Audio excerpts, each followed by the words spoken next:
Hello everybody, thanks for coming. That first slide is just like outside the window there, isn't it? Lovely sunny day. So yeah, I'm going to be talking about travel, local travel in particular, projects that I've been involved with, but also trying to set the context where we are currently at the university and the town, some of the opportunities that we've got for change, and then some of the projects that we're doing. I'm trying to reflect, I guess, on what the most successful ones are.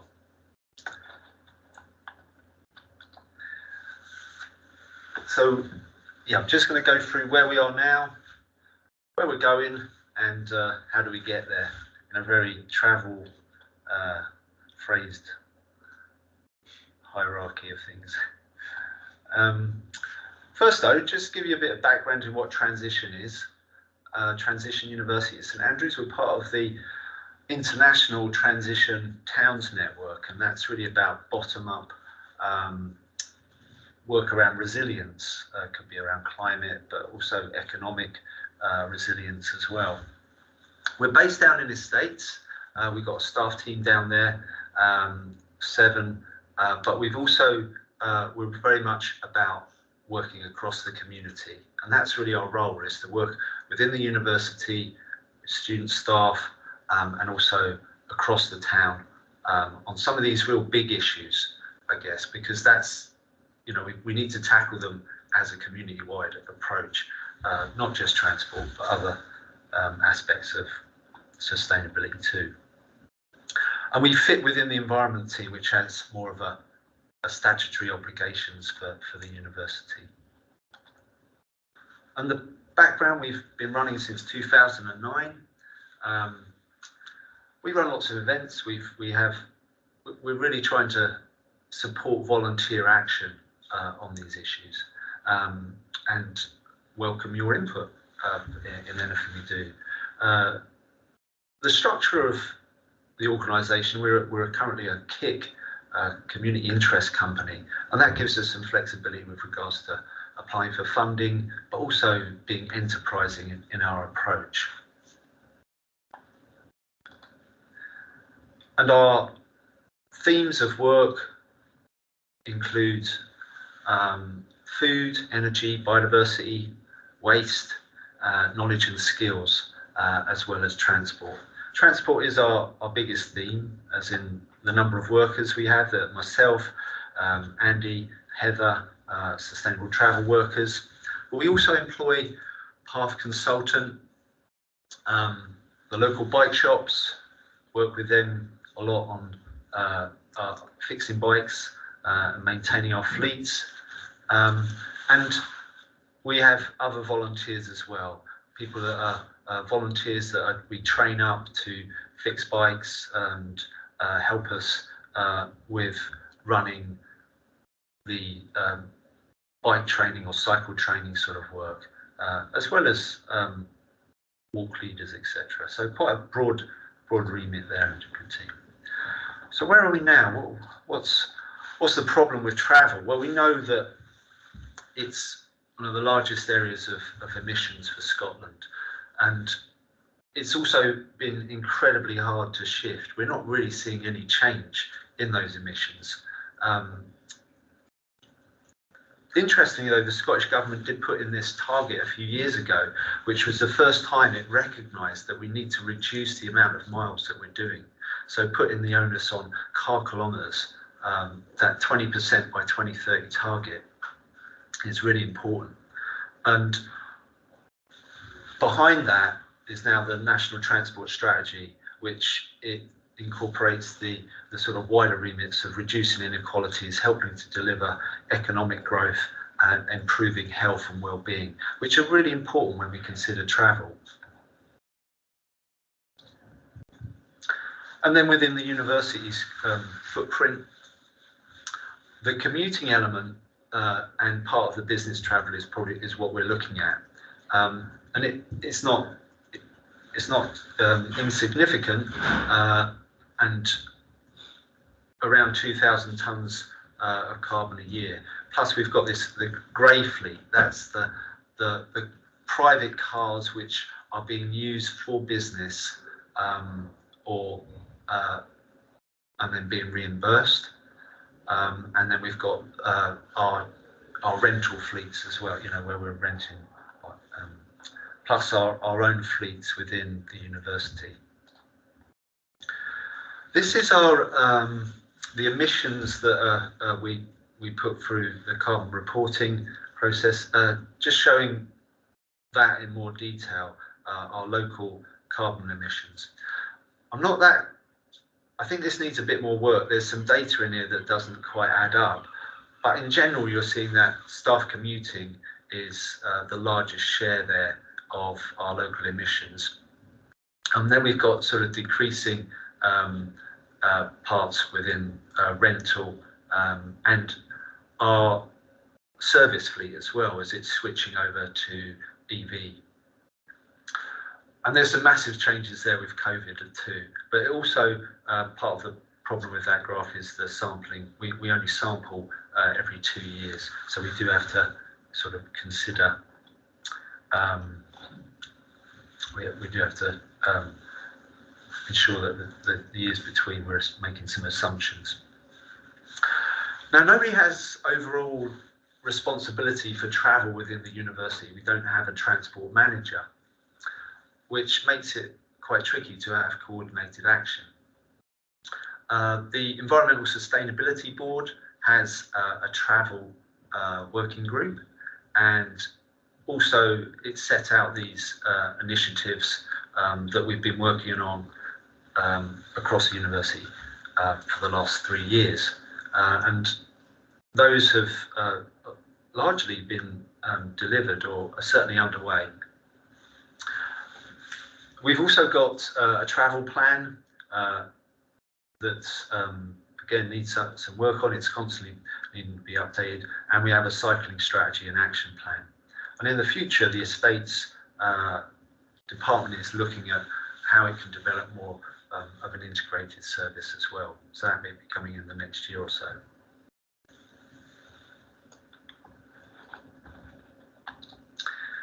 So let's have a look at some of the data that we're getting from our surveys. So split this into academic and our operation and professional service staff. And you can see there over the last few years, there are some general trends. We've got an increase in car alone, as in people driving in individually, some increase in bus, and some trends in walking, reduction in walking. Then with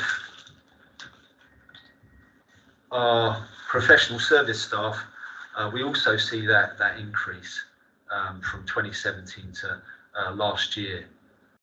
That's quite worrying. We're doing a lot of behaviour change interventions, but we're still seeing this increase. What we didn't see there, though, is a large change with regard to Eden Campus and whether that had a big impact on the modal shift. We did see maybe some staff we were expecting maybe to move from St Andrews, if they were based in living in St Andrews and maybe working in Guardbridge, maybe we'd see a reduction in walking to work and more active travel elements. But it hasn't been a huge shift. And just looking at the distances that our staff are travelling, we are seeing a shift towards people living further away. The kind of active travel within 4 miles of St Andrews has been reducing. And then we've got some staff living at quite long distances, more than 40 miles away, which you'd consider quite a big commute. Well, in this area anyway. And yeah, this slide shows that shift more prevalently. So increasing numbers of people commuting longer distances to work. That's for academic staff. But still, we've got 64% of people within the academic community live within 10 miles. And for our professional support services, we see that trend again people moving out of what we consider the active travel sort of area, the low-hanging fruit, under 4 miles, and increasing their commute. But still, we got 19% living within 4 miles. So when we just look at people driving into work, these are the areas we want to focus on to try and get some modal shift from there. So we're selling them active travel if they live under 4 miles, or shared travel if they're living above that. Now, interestingly, I think electric bikes are actually probably more of the 4 to 10 mile range as well. They're getting much longer distances. People are prepared to cycle, so that's an important element of that solution there. And what we've seen from COVID, this slide wouldn't have existed before COVID. We have very few people working from home on a regular basis across the university. But now it's way more than 60% of us are working from home on a regular basis. Not surprisingly, if you live further away, you tend to have more working from home days. But there's still it's still sort of across the board. So that's got to be good news from reducing our travel footprint point of view. And this prior to COVID, there were some good reports being undertaken as part of the Starlink campaign, St Andrews Rail Link.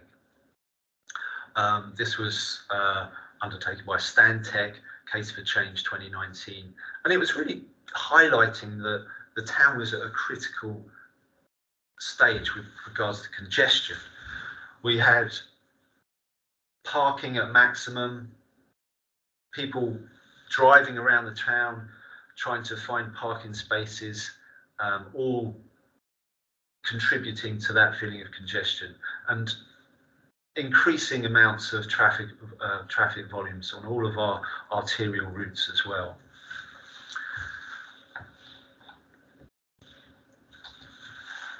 And that's also reflected in more recent surveys where we've looked at active travel and asked questions. Just last year, this was part of our the Active Wave programme, where we were asking where do you feel where you've had accidents, where there's problems, which is in red, or where you've had near misses in blue there on the map. But then we were really asking about also what are these attributes of those places? What are the barriers to your active travel? And you can see at the top there, it's really that fear of traffic or being close to traffic, poor surfaces, visibility, things which are around the volume of traffic. Quite surprising that we saw a lot of near misses not being recorded as well with the police. And we've also got issues around speeding in our local area, specifically within residential areas. So pre-COVID, we had this congestion, and that added to a feeling of, or feelings of fear of traffic for active travel, walking and cycling. And it's about what's on the road, the space on the road, and trying to make that more available for active travel. And I guess that's partly a result of, we're seeing that across all our urban areas. We've been designing streets for many years focused on answering the question, how many cars can we move? Whereas in this century, we should be asking the question, how many people can we move? And you get very different answers as a result. But I think there's, it's that change in mentality that is really important within our planners and our street, and our people designing transport. And it's very slow. It's very slow to change that. It requires training, knowledge, and that's not, it's not obvious at the moment in a lot of the discussions we're having that there is that experience. So we're looking at how we can move those the space on the road and support these active travel and shared travel modes. So where are we going? So planning out what the next steps are and what interventions are going to be the most impactful with regard to our carbon emissions, but also our health and the ability for us to move around. We used to travel hierarchy, and interestingly, before COVID, the video conferencing was always a challenge trying to get that into people's daily lives, but now it's regular. So it's about how do we support the top of that pyramid, and importantly, and I think that's always the biggest political challenge, and maybe challenge for us personally, is trying to disincentivize the other elements.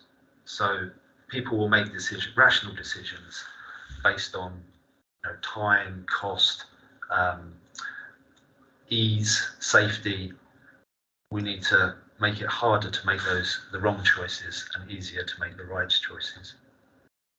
And setting that vision as well, making it exciting that we want this sort of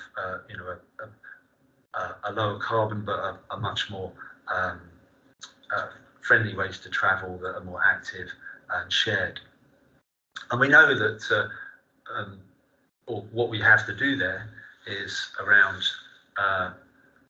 seeing more of the shared transport options, whether that's buses, rail, the sort of public sphere, or even the private sphere, providing things like shared car sharing, shared bikes, even peer-to-peer, where we're loaning our own vehicles or sharing our journeys together. Just being more efficient with what we've got.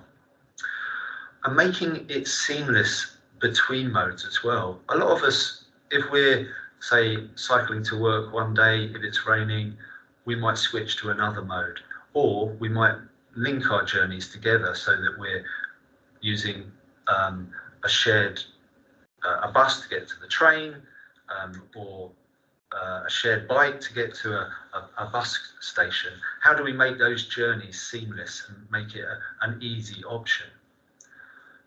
And that's going to require IT. We expect a lot more sort of systems being available to us, as well as to sort of help us with those decision making.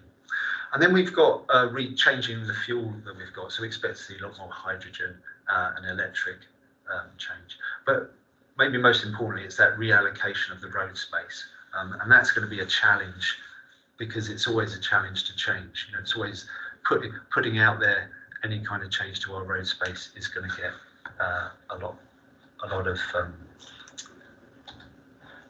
comments and kickback. We tend to use, with regard to our program, we're mainly about behaviour change. So we're using the shift in normal framework to design programs. But it has to be done alongside physical work. You get much more bang for your buck if you're doing physical works alongside behaviour change. And as you see from the graphs, we've not made massive inroads into some of those travel modes for the project. So how do we get there? Let's have a look at some of the other things that we're doing. Well, the biggest opportunity, as I say, is about changing our road spaces and making it easier for people to move about through actively. And this project is is across the town. It's a community project that Transition administers, and it's funded mainly by Sustrans, called The Active Way. And it's about creating a better active travel network for walking and cycling through the town. And the targets for Sustrans are really around creating a network that is a 12-year-old could use easily, unaccompanied, and for them to get their everyday journeys. Just as a level of experience, that's what you would consider as a safe place to be. It's large, multi-year. It's going to require continual support, and it's got to be community-driven. So we're supporting that and trying to sort of hold that space, as it were, but it has to be about the community. And so we've set out, we're on stage 1 at the moment, which is around assessing routes and trying to define what's going to give us the best opportunities for supporting active travel before we get on to route design. But it's a bit unusual because networks are could be hundreds of smaller projects. So we have to consider what is going to be the priorities within that. And the elements of the active way, what we're trying to achieve there, it is about everyday journeys. That's trips to the shops, work, school. It's not about leisure, but it is about making the public realm a much more friendly, safer place as well, and improving the wider connectivity to our surrounding towns and villages where we've got these modes. So in the next month, we'll be presenting, or the Active Way will be publicising these proposals, which have come from the last year or so of consultations and online surveys and face-to-face work. And it's aiming to fit in with some of the university's development plans as well. We know, we want students and staff to move around quickly, safely as well. The St Andrews West development, for example, how do we try to facilitate active travel from these new developments and making those sort of links across town? So initially it's Sustrans funded, but as we move into more construction phases, it will be much more, we'll be looking for match funding from local authority and the university as well. But it can also be about other interventions too. Could be about play streets, that's closing streets for certain times. It could be about artwork, anything that's going to get people enjoying the public realm, using it, and reducing traffic speed to make it safer. Some really exciting things going across Scotland and the UK with this programme now as well. Another project we're involved with is the East Neuk 50 cycle route. So this is about trying to create a leisure cycle route around the coast. It is again long-term and also economically driven because it has that leisure sort of aspect. But we've been successful in some funding to look at the economic impact of something like this, and it's pretty substantial. It would be supporting those cafes, those sort of rural businesses, with providing regular tourism visits. But at the same time, it supports St Andrews by linking up with them and being a place where we can travel from and to. We have to define, we have to look at these sort of values as well as our active travel safety, cost and climate to really make a strong argument for these leisure routes. And what about the people that maybe aren't travelling by bike or because they perceive it as being, or maybe because of an ability issue? We can't leave them behind. It has to be for everybody. And with regard to making paths, that's very much about supporting people with all abilities. And when we're doing surveys, it's a small but very important group in that response, that is still a barrier, that disability is a barrier to them actually making active travel journeys. So we've been looking at this for a couple of years and trying to adapt the university cycling action plan, and also putting in infrastructure to support that, as well as buying some adapted cycles which are available for loan, for training on, and getting people out and about. So these are available for anybody who'd like to borrow them. And in a similar vein, borrowing cargo bikes.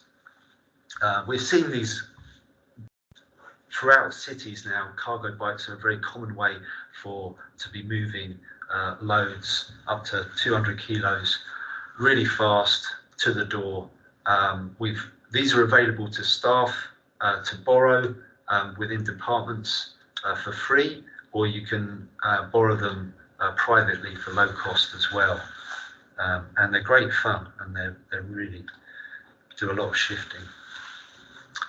And we also support local travel plans, going into schools to look at how students are travelling in, and what kind of actions can be taken place to support parents in making these decisions to walk. And it's a virtuous circle, isn't it? What we're finding is, people are saying we drive our child to school because the roads are not safe, and then flip that round, the roads would be safer if we didn't drive our kids to school. And it's a huge amount of traffic that's creating, so we can't avoid it. We've got to look at how we can make these journeys, active travel journeys, safer, because it's a massive volume of the traffic on the road at certain peak times a day. A real game changer, and there's not many of these, is there? When we're looking at what interventions are happening, the real big ones, I think this one has the potential. The bus travel discount scheme has real potential to do that. It was introduced, as you know, at the end of last year as a cost of living intervention. And when we're doing our surveys, interestingly, it's discounted tickets for buses was ranked at sort of third for the staff survey, but that still means it's a really vital part of getting a decision-making process. We've got a survey launching this week, so anybody that's, in fact, if you can fill that survey in, even if you haven't downloaded the app and been using the bus, please fill it in anyway. We want to assess the impact of this travel discount, which is being copied by other institutions as well. It's a real great way to get it. But we have to. It's interesting when you look at these discount schemes. They can sometimes displace active travel modes. We've seen that in other cities, but there's still a genuine reason for doing it, because it has a societal impact as well. Lift sharing, I love lift share. I've been lift sharing for many years, and when you set up a lift share, it's you meet people. It's that start of the day or the end of the day, which can be a relief.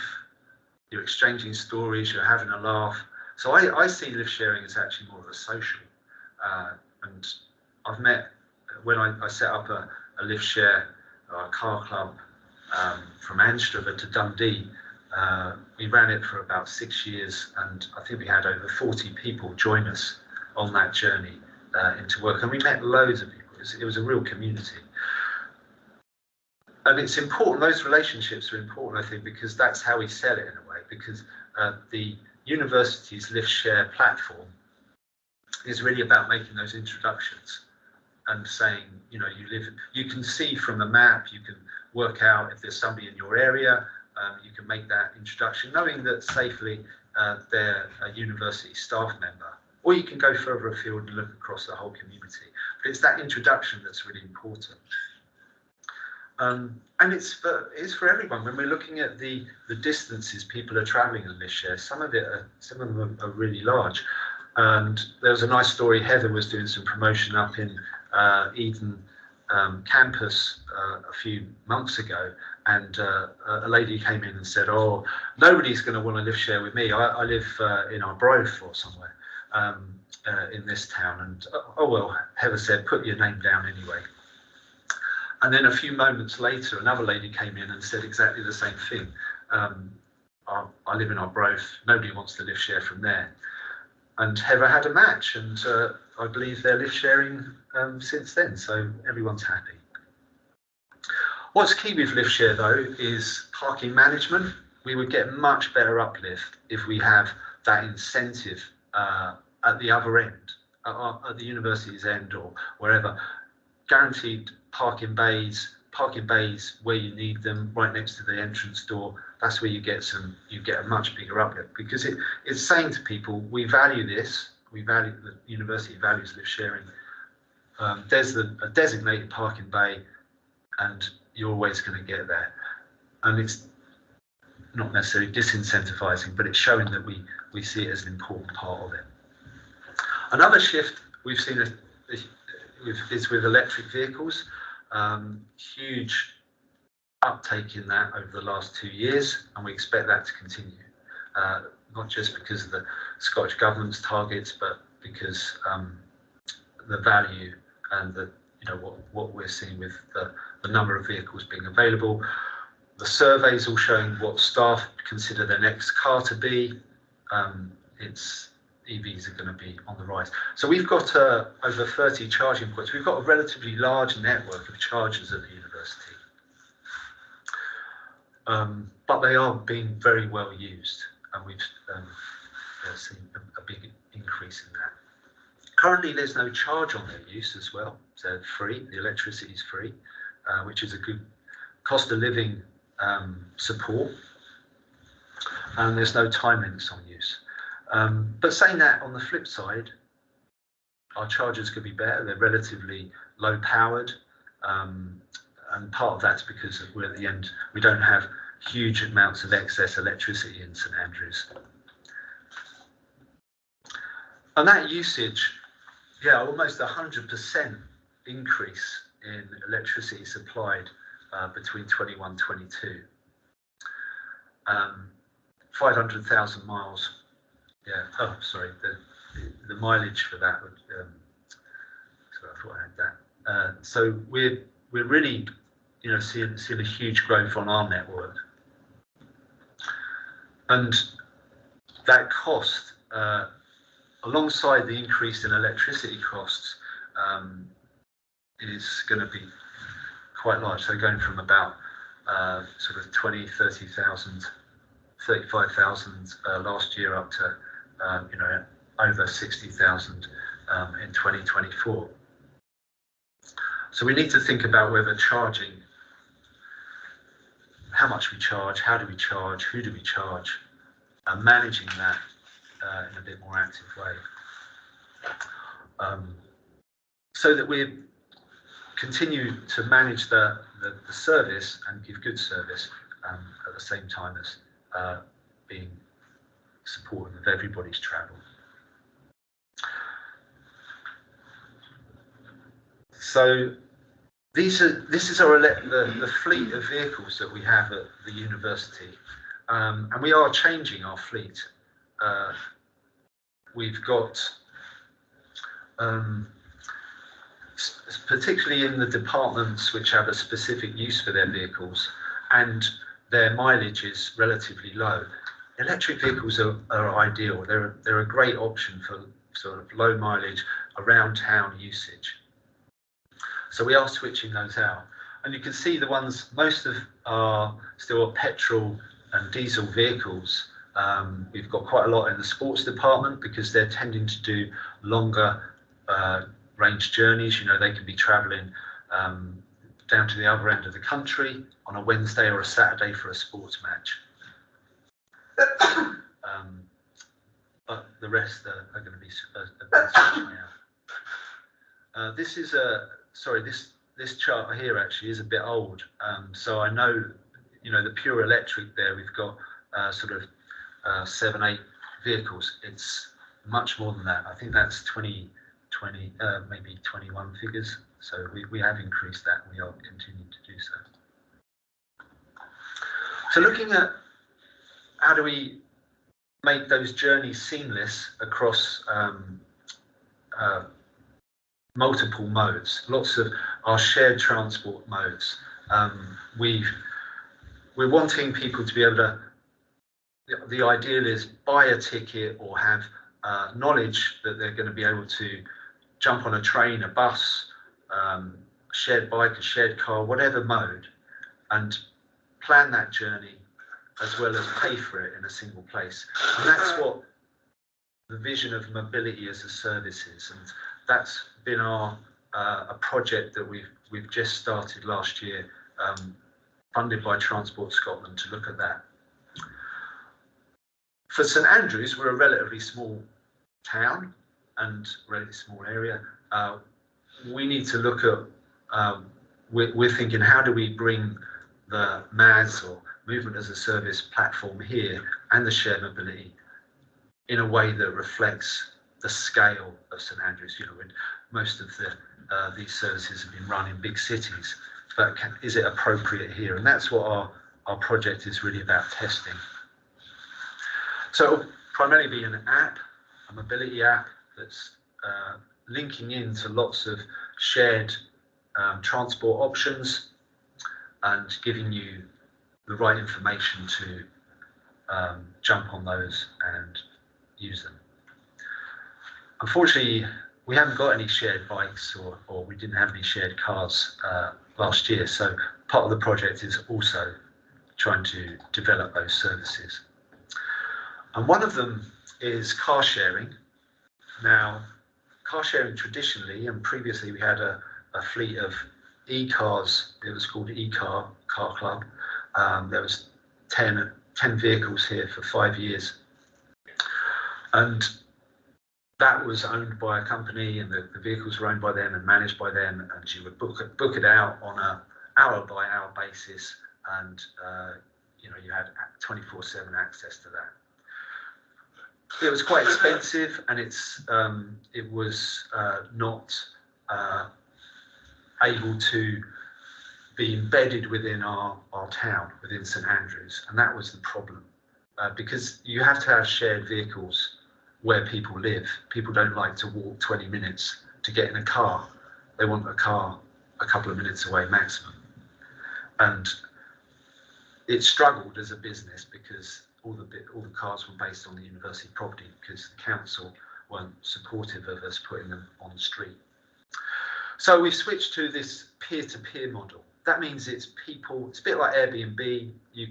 Anybody can put their car onto a platform. They make the money, so we keep the money locally, and all you can control as well access to it. So it might be your neighbour or somebody in your street. Where it works really well is where it's a car is shared within a smaller neighbourhood, so you know most of the people that you've got who've got access to it.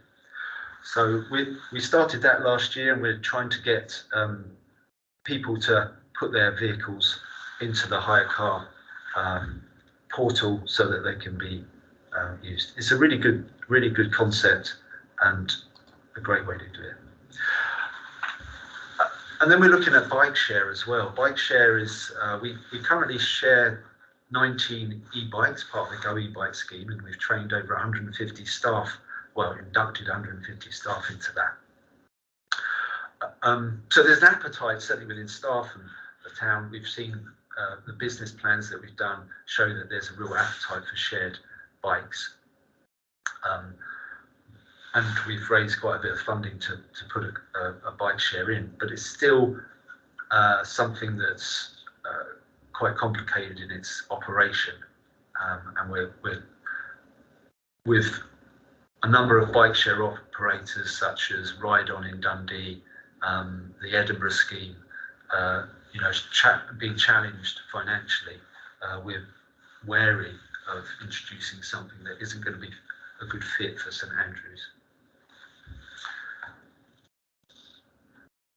The statistics, though, show that shared bike schemes do have a good impact on a lot of areas of what we're trying to change behaviours here. It's all well and good saying, right, we're going to provide bike share for students who tend to have active travel journeys anyway.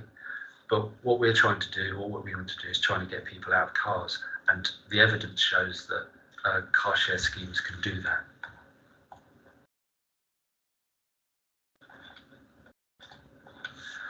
So, yeah, in summary, we've lots of projects, lots of hard work going is still needed to really get some of the big issues, the physical issues, bedded down. And it's complex. People have multiple needs.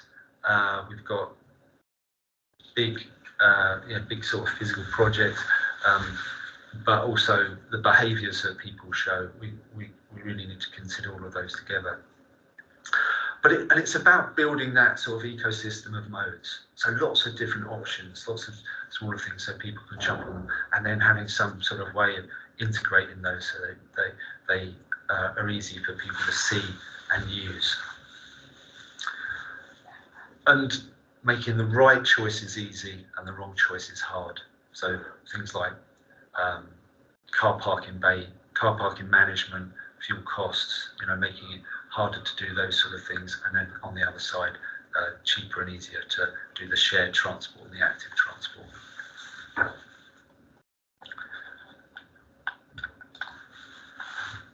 And just an open invite if you'd like to get involved in what we do, or really trying to push travel.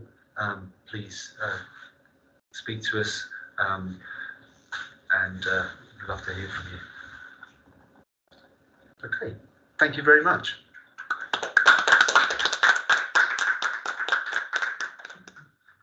That's great. Question?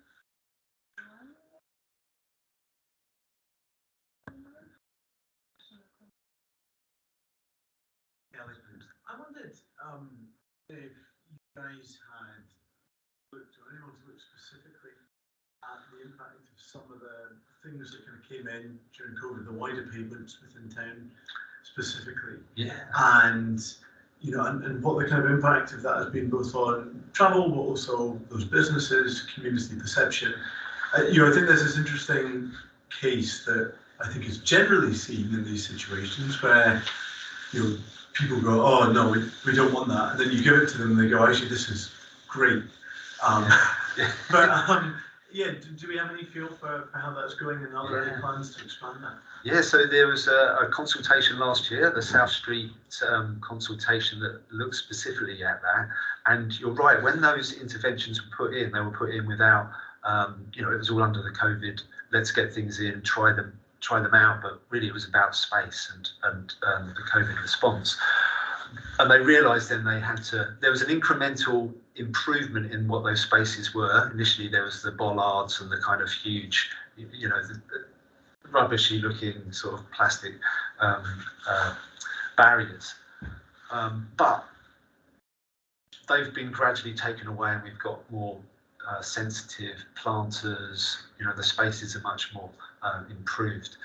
But they did need to be formalised because it needed a formal planning process to go through. And I think that's where the council were last year with that survey. So the report went to committee, I think, last month in March, and I believe it was accepted that there was it wasn't a large sort of vote. I think the vote was almost 50-50. So it shows it is controversial. A lot of people were wanting the reinstatement of parking bays, but I think it went through. So what we'll see now is a design process to sort of formalise a lot of these spaces, and you can see on a day like today they're rammed. But there are issues around bins and how are people picking up from the street, the streetscape. So they'll be better designed, I guess, as we go forward, and maybe options for things like shared bikes within that as well. but it is about any streetscape. I mean, prior to that, we had surveys done around pedestrianisation of Market Street, for example, and we went too early with that survey. When I say we, I mean the people, the community. I think we presented a survey to people asking a question: do you want to have something removed, something taken away? But we didn't present a good vision of what what it looked like before. Exactly what you said. So we ran car-free days, brought the farmers market in, showed that a pedestrianised Market Street is a good place. It's a good place for business, good place for your kids. It's a good place to come, not just for 5 minutes in your car, get out, buy something, go. It's a good place to spend hours in and enjoy the town centre. And we didn't do that before we asked people the problem. So we got the wrong answer, because everyone was like, don't want it taken away. But if we'd showed them what good looked like, maybe we'd got a better answer. I've got a good question. Oh, so I'm going to do first. I was interested in the plan that you were showing for St Andrews, and you were talking about that. I think it's really for the cycling and that's going for consultation in May 23. Could you put that slide back up?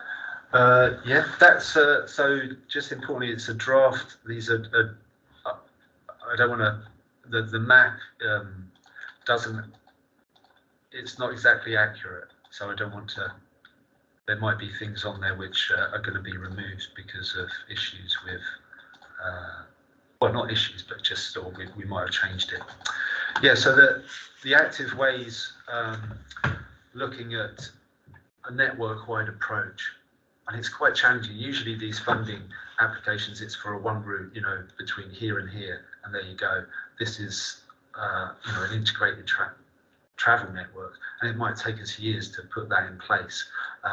But setting that, the hair running and getting us to consider these things, how things integrate, where developments are taking place, how do we support those sort of trip generators by giving the active travel function. So that information is all on the Active Way website, and then next month we'll be putting a lot more of the proposals up there. So at the moment you can see surveys, what happened last year, what the results were from those, and then in the next month there'll be a lot more on that. What are these right routes like? What do you think of them? What should we do first, sort of thing, prioritising. So what is it that you're thinking about doing? Well, you can see, I mean, that gives you an idea of the routes that the network that we're trying to create. So this could be, it could be around we're trying to move away from on-street cycle lanes and move to segregated spaces for walking and cycling. So it could be shared routes, but STACEES is particularly interested in, separation of pedestrians and bikes as well. So there's a whole list there. Sorry, is that shared cycle and pedestrian spaces? Yeah, some of them will be, but I think there is a desire to move away from that and have segregation between cyclists and walkers as well. In an ideal world, the design, but we're constrained by a medieval town. And so are other things. Yeah, so I guess I look at those roads and I think if you're going to, I would really, I cycle to work and I would so support you not having the current cycle lanes we've got, which we just shouldn't have. We'd be better off without them. Like Buchanan and, sorry, not Buchanan. Well, I cycle in past DRA. There's the cycle lanes down there, and if you go in the cycle lane, people just assume that the line on the road is your space and the rest of it is their space. Yeah, that's right. I mean, they're not. At one point in Edinburgh, they put in cycle lanes, and they put in a cycle lane that was 2 meters wide because of the legal requirement. So you just had this monster line painted just inside the line down the middle of the road. Yeah. And I was just like, yeah, actually, that's what it's meant to be like. But people don't see It's one of the smallest cycle lanes in the UK is in the thinnest rather is in St Andrews, just on the near the 18th hole, and I think it's less than, I can't remember, it's 60 centimetres wide. It's incredible. It's like you almost you can't even cycle that. Yeah. So I guess my question is it's for those things, what do you envisage that being? You envisage that there'll be a pavement, and then there'll be a bollarded section for cycles, and how much space are you leaving? Is it going to be like become one way for certain cars so that you? Some of the suggestions are around one-way routes. Yeah, there's some big interventions. I can't put too much on the design there because it's really, at the moment, we're at a network. You know, are these routes desirable? Is this where we should be doing? The design work will come in late in the next phase. But yeah, that's exactly. It could be about one-way systems and realignments. James? Oh, I think I asked you this before, but it's nearly to my heart. I should say I saw Ali. Again, I was going to say walking the walk, but biking the bike by biking in to work this morning from Anstruther. I passed you in the car, and I am always really impressed with you cycling that route. I'd like to do that more, but there's two things preventing me. One is often we're taking 2 wee kids in, and that for the next wee while is always going to be a bit limiting. And hey, at least we've got 4 people in the car. But the other thing is just, that road, everyone drives along it, it's 60, and it's pretty narrow. And I'm a very confident cyclist, but yet doing that kind of day after day, I just start to worry about kind of rolling the dice on collisions. And so, what is the kind of scope for a route slightly more directly connecting Anstruther and East Nuke to St Andrews? Because there will be there are a lot of commuters into the university from there. I guess if you're in Crail, the Fife Coastal route looks like it could be absolutely brilliant for that. But if you're in Anstruther, Saldyke, St Monans, something that wee bit more direct would be ideal. I know it's not easy, right? Yeah. But give you an idea, when we costed out Crail to St Andrews for 4 years ago, that was around 10 million. So yeah, you're looking at a similar region, and it's landowner ownership, landowners, which have to be, the main sort of barrier, I guess, is their consent. But that's a pretty tricky route. And to my knowledge, we don't have anyone's working on that at the moment.